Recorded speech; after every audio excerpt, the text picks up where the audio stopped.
Go live. And we're live in three, two.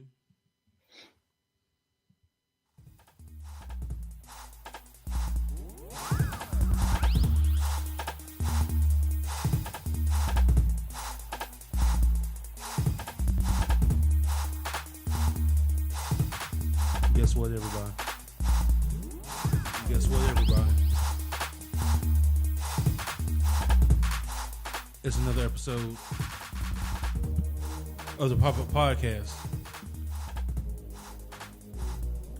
And it's special. This is actually super crazy because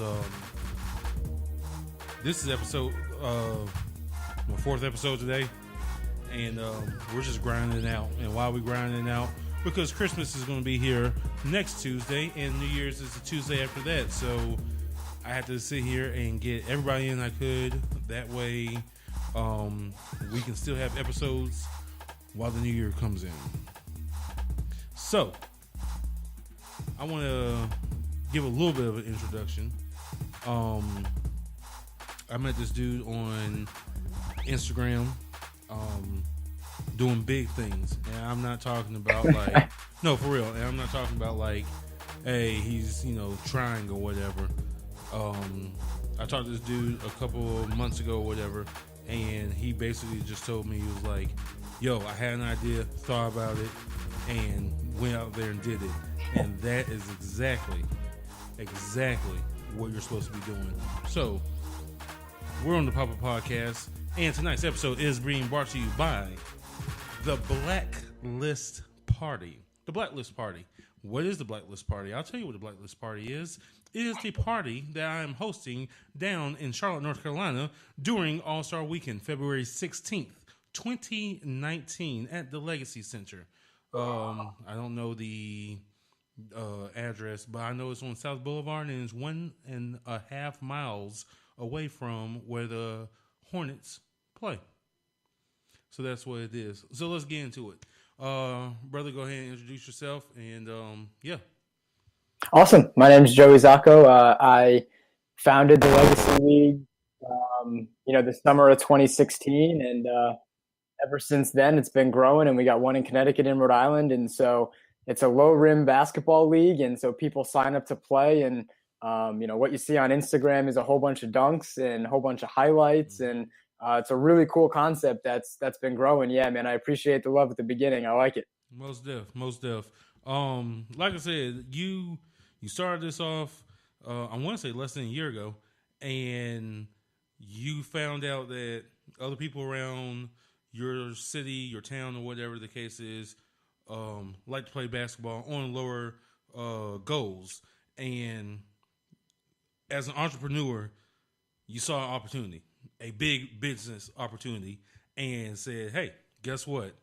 Let's go ahead and make this happen, make this something that can generate some money. So tell me about a little bit of that process of your thinking with that. Yep. So we started, I think almost 2 years ago now, but it was an idea I had from playing at my house in my backyard. And so getting buddies together at night, as guys, we like to get together and do stuff, so we try to get together and hang out, and it was like, hey, let's bring the hoop down. Let's play and hang out. And so I found out more people liked doing it than just my group of friends. Decided to try to, make a business out of it, start a league, and the interest kind of grew from there. And so now there's 10 teams in Connecticut currently, 10 teams in Rhode Island, and so it's all on full court, lower rims. And so doing it in 2 states is cool. I mean, once people see the product, it kind of sucks them in with the ability to do some things on a basketball court that they may not have been able to do otherwise. And then kind of from when I got the idea, started with the idea of building your legacy. So we had the Legacy League's name. We use hashtag Build Your Legacy as, kind of like a driving theme for the whole thing. So not only are you playing on a low rim, we keep stats, highlights, do post-game shows, do on-air stuff just like this. Yeah. And so we talk about it like it's a professional league, make people feel like they're professionals, allowing them to build their legacy. And then that was almost 2 years ago. And so continuing to grow, doing some clothing stuff, growing the website, the player pages and the stats and the power rankings. So it's just a full experience league. And that's kind of the extra stuff we do outside of the game. We have the games on the court, and then all the extra stuff off the court, like I talked about, just adds to that experience. That's what I'm talking about. Now, with the competition, and let's go with that real quick. I know that Ice Cube has the Big Three. I know that they got a bunch of other leagues around and stuff. And I know you found a niche when it comes to the lower rim type deal. Do you find, or do you think that is helping you out? Do you think that more people are being tuned in because athletic ability wise, they may not be able to dunk on a full, a full size goal or whatever? Because I seen some of the highlights on on Instagram, and them dudes are up there acting like they Vince Carter. They up there acting like they're LeBron James, or basketball in the '80s. Like they are really taking it there. Do you think with that being happening, as far as you scaling, like do you think that's going to be a major impact of how you grow this to the next level? Which I mean, and I know you know what the next level is, but will that happen? Like, will that take it to that next level? Yeah, so I think competition, I think I'm super lucky with the types of players we got. And so it kind of could have went one of two ways, right? I'm not super athletic. I don't claim to be. But when you have super athletic people who like the idea and play, it raises the competition level, and it brings in people who have played in high school, who have played in college, who have played actually professionally overseas, and we're like, yeah, let's do it. Like, I'm really good on 10 feet. This is going to be awesome. And so we have that good competition level. That has allowed for the better highlights, right? If we had that other aspect of people playing to have fun, which still happens, but if that was the majority, the highlights wouldn't be as good. And so I'm super lucky it took a turn that way with the more competitive, the better talented, and it appealing to that crowd. And that's allowed for a lot of the stuff you talked about. I'm going to give a shameless plug at legacy_leagues. If you want to see those highlights he's talking about, that's our social media handle. And that's where we post a lot of the good stuff. But the competition has been really good. It's continued to grow. And I think that has allowed for the growth of the league as well. Like I said, taking that turn with the more competitive style has been a great plus, and I'm happy with how it's turned out. Now, with that being said, you're talking about competitive, the competitiveness of stuff. Have you ever had a problem, or do you foresee a problem, or do you have a protocol or whatever if things do get out of hand? Because it's men, we're very competitive, and things can get out of hand. So do you have protocols and stuff like that in place for that? For sure. And so that's part of the task of running a league, running a business, running anything. There's definitely procedures in place. It doesn't happen often. A lot of people know and have realized, I'm lucky that it's a privilege. It is an adult league, so it's people 18 years old and older. There actually is a height limit. You can't be over 6'4", because the rims are at 8.5 feet. So, you're already Kevin Durant. You can't be, taller than that. But with some of the competitiveness, sure, comes the chippiness, as talked about. Gotcha. Guys like to compete, like to win, want to win. All of the extra stuff we do adds to that desire to win. And so, if it ever gets out of hand, there is, punishments in place. There's, penalties. We actually have fines as well. And we ain't messing around. We hit them where it counts. Because listen, once that happens and that gets out of control, it's hard to reel it in. Yeah. And so we'd rather come down, that way to keep a good thing going rather than let it get out of hand and then try to, reel it back in at that point. So yeah, so far so good.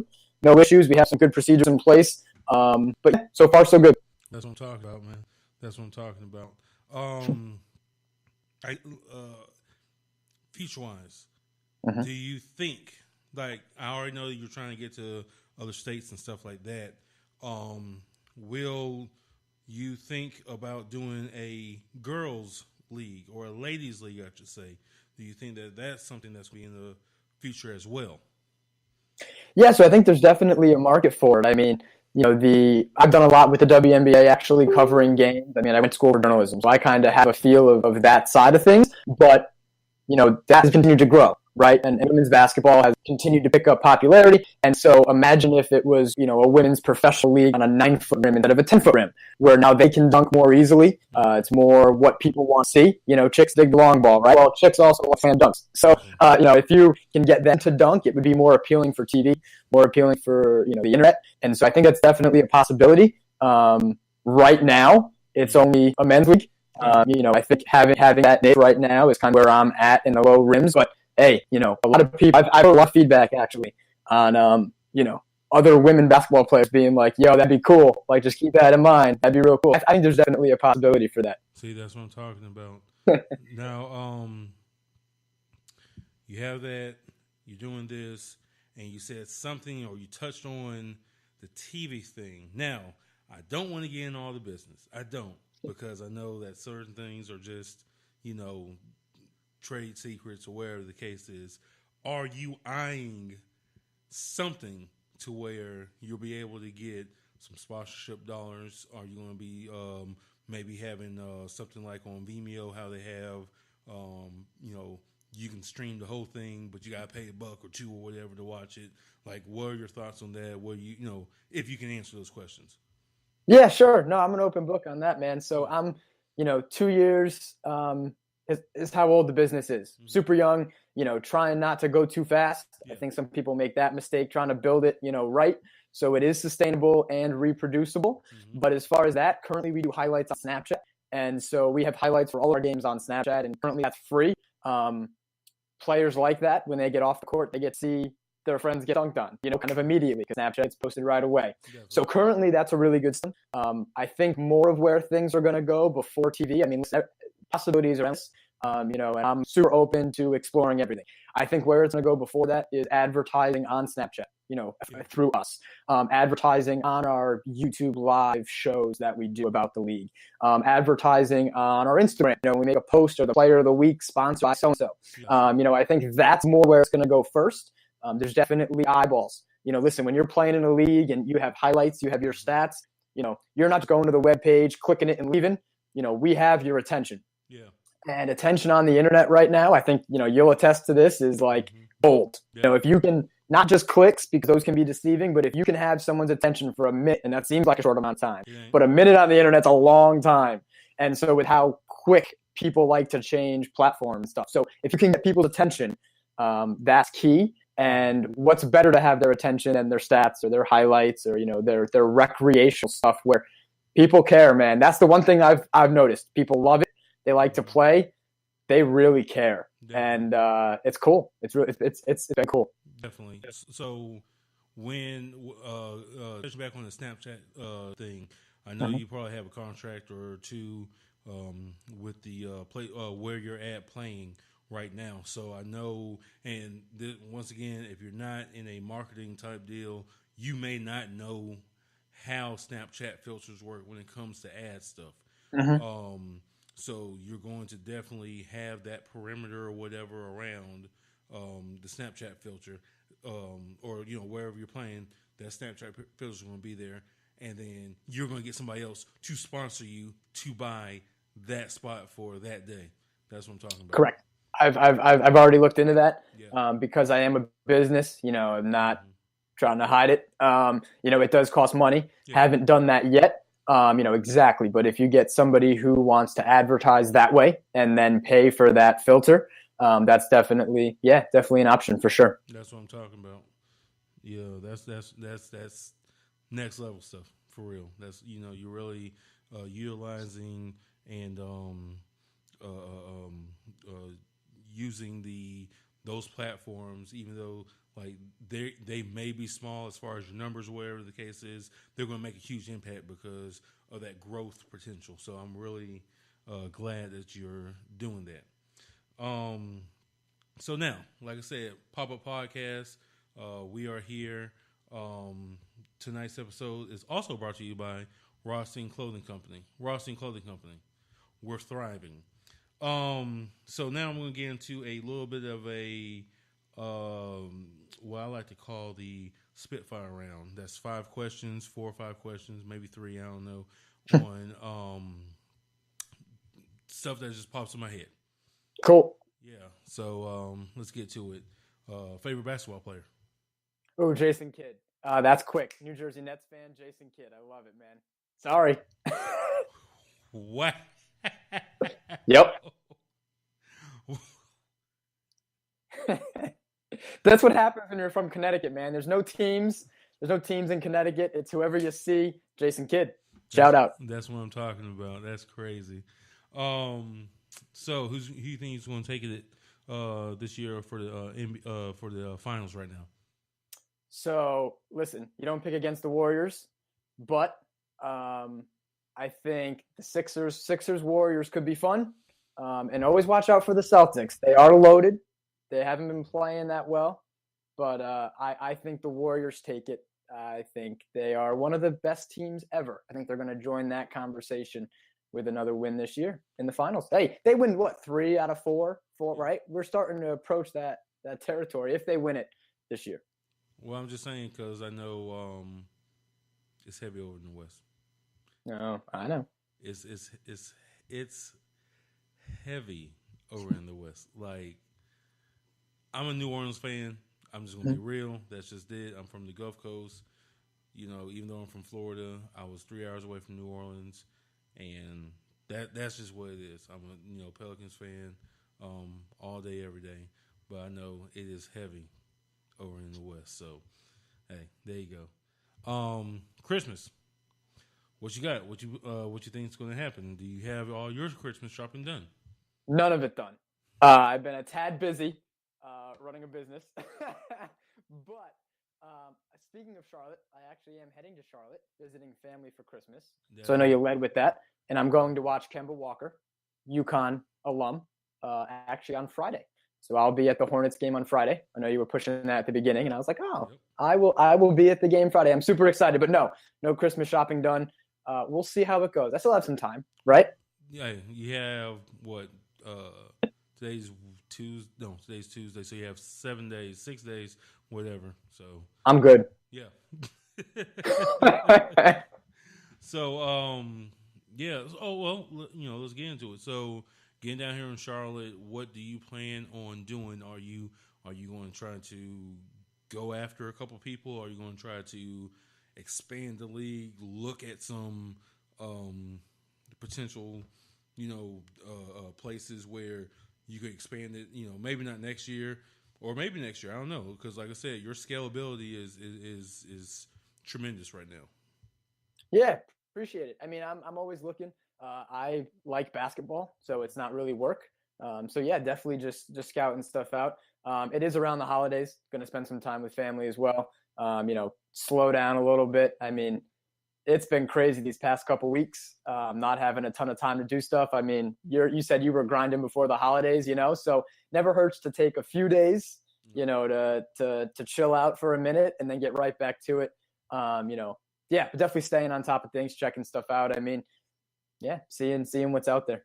Well, that's what, excuse me. That's what I'm talking about. So, I guess we're in the Spitfire round right now.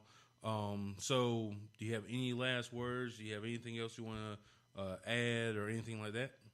Yeah, just want to thank you for having me.